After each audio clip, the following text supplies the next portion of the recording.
সচিবদের সঙ্গে বসছে পেই কমিশন। আলোচনা হতে পারে যেসব বিষয়ে: নতুন সরকারি বেতন কাঠামো প্রণয়নের জন্য আজ বিকেল ৩টায় জাতীয় বেতন কমিশনের সম্মেলন কক্ষে বসছে কমিশনের গুরুত্বপূর্ণ বৈঠক। মন্ত্রণালয় ও বিভিন্ন বিভাগের সচিবরা এতে উপস্থিত থাকবেন।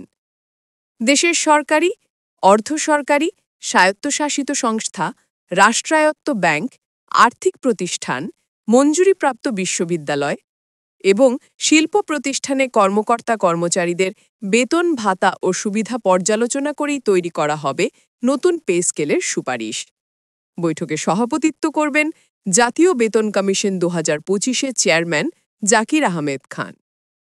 কমিশন সূত্র জানায়, নতুন পে স্কেলের খসড়া তৈরির কাজ ইতোমধ্যে অর্ধেকের বেশি এগিয়েছে। কর্মচারী সংগঠনগুলোর সঙ্গে মতবিনিময় করে নেওয়া প্রস্তাবগুলোর বিশ্লেষণ এখন শেষ পর্যায়ে। সেই তথ্যের ভিত্তিতেই সচিবদের সঙ্গে আলোচনায় নির্ধারিত হবে নতুন বেতন কাঠামোর সম্ভাব্য রূপ, সুবিধার ধরন আর কখন থেকে এটি কার্যকর হতে পারে। অন্যদিকে দেশের লাখো সরকারি কর্মচারী এই বৈঠকের দিকেই তাকিয়ে আছে।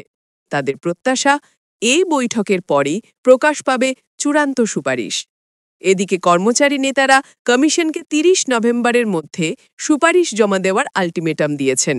সময়মতো না দিলে কঠোর আন্দোলনের হুঁশিয়ারিও দিয়েছেন তারা।